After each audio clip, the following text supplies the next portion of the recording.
Sa tatlong pagdiriwang natin ngayong linggo, isang salita lamang ang kikintal sa isip natin at uuwi kayo baon ninyo. Anong salitang ito? Maghanda. To prepare. Anong ibig sabihin ng maghanda? Hindi lamang ito paghahanda ng pista o programa o isang pagdiriwang, ang paghahanda para sa buhay natin. Maghanda ay isang malalim na lihim ng buhay Kristiyano. Napakahalaga ito.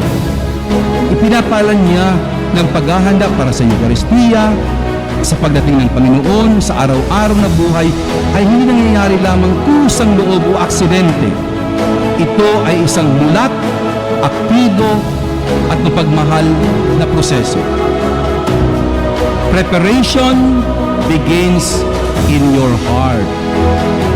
Mga kapatid, ang Stations of the Cross na ating babasbasan ngayon matapos ang misa ay paalala ng landas ng Kristiyano ay landas ng krus.